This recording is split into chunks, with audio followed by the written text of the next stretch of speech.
Hey guys, it's Gemma Bonham-Carter here. I help online entrepreneurs just like you create, launch, and grow incredible online course businesses. So one of the questions that I get asked a lot is, Gemma, how do I actually organize my course? How do I build this thing out? How do I know what goes where? What should it look like? So in today's video, I thought we would do something a little different. What I'm gonna do is take you behind the scenes. I wanna show you what one of my programs looks like as if you were a student, as if you were inside of the program. So we're gonna go inside of Course Creator School. I'm gonna share my screen here with you in a minute and take you behind the scenes and share with you not only how my programs are organized, but a few tips and tricks on what you wanna be doing too, so that your program and online course really is user-friendly for your students, makes them want to jump in, is sequential and flows in a way that makes sense,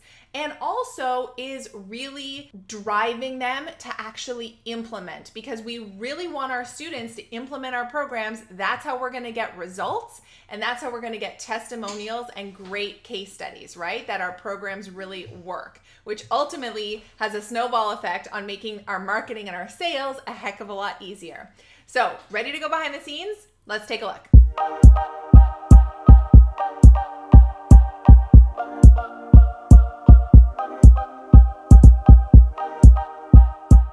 So here is a sneak peek inside of my Course Creator School program. Now this is an online course, just like the rest of most of my programs are online courses, and they look like this. Now I happen to host these on a platform called Teachery, but you can use really any platform. The platform doesn't matter so much. So whether it's Teachery, Teachable, Podia, Kajabi, Thinkific, whatever you choose to use, it'll look a little bit different, but you can always customize things with your own header. And here are some things that I think are really important. I think it's important when people log in that you give them whatever quick links they need to know, especially for new students. I want you to have those somewhere on this kind of front page, as well as where they can go to get support if they need to send in a question or need some tech help or anything like that. So we always build these out to be on our homepage, always right here. Now, when you come down into our lessons, you can see I work by keeping things in modules so that they stay really organized. But then when you come into each module, each one has a big amount of lessons. So the modules really speak to the system that I teach inside of my programs, whether this is a giant program or even just a mini resource. I always tend to put things in module format with lessons underneath them that ultimately at the end of each module, the student has really reached a milestone. They can check certain things off of the list. They feel confident in where they've come during that module and are ready to go to the next one. So that's a really important method that I use when I'm building out my courses. It's always really important to have a start here lesson. And the reason is because for somebody who's coming in here for their very first time and they start to go in and sort of see all of these sub lessons in each module, they're probably going to start to get a little overwhelmed, and they want to see kind of get a big picture of where they're going. So the start here lesson is really important. And so you want to welcome them to the community. You want to give them information on how to access the content.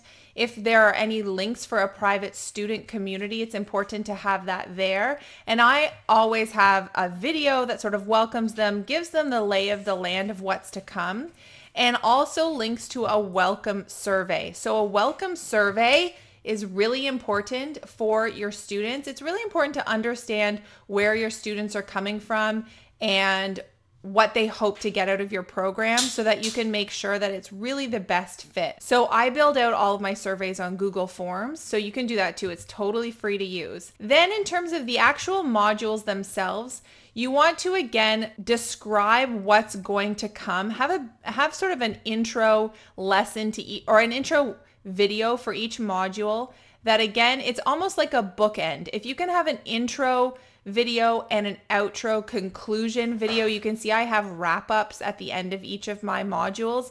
It really sets the scene for what's to come and then bookends it with them feeling like they've accomplish something before they hop into the next module. I highly recommend having those sort of bookends to your modules. Then in terms of the lessons themselves, you might just have a couple lessons, you might have 8 or 10 like me. I tend to have a lot of lessons in the modules of this particular program because it's a very big program of mine. It's a flagship offer. In each lesson itself, you will have some text intro and then always have a video, like most of the time you're gonna have a video lesson. Most online courses these days are a mixture of text and video and downloadable content and sort of PDFs or screenshots. And then I always have downloadable, maybe not in every lesson, but a lot of lessons come with downloadable worksheets or spreadsheets. You can see in these lessons that we go through, you know, there's a lot of things that they are able to download and use. And although some of these are built out in a beautiful way, this is like a really pretty workbook that I built out on Canva. Other times they're really usable spreadsheets, right? I want people to be able to come into my programs and really be able to make things usable. So a lot of stuff I build out right on Google Drive. So if they were to click this, they're going to be taken right to a Google Drive doc that they can use for their homework. Similarly, another like quick tip is that if you can really create a cohesive look and feel for your videos and your slide decks. This is, for example, you're inside of the Tech Vault here that I have inside of Course Creator School. And inside the Tech Vault, we go through a bunch of different software programs that our students might be using. And we really try to make sure that this has a really cohesive look and feel throughout all of our slide decks, which is really easy to do in Canva.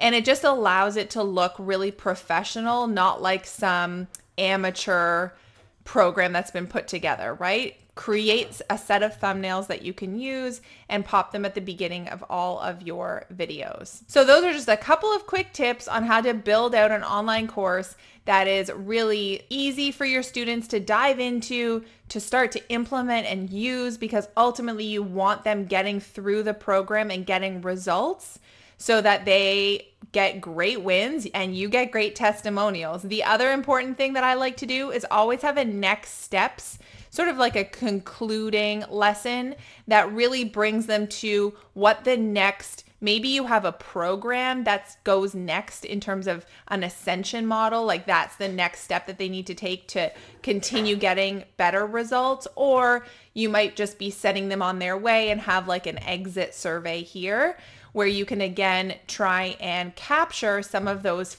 bits of feedback and testimonials that you can use about your course. Cool, right? So if you want to learn more about how to create a really successful and profitable online course, I want to invite you to my free masterclass.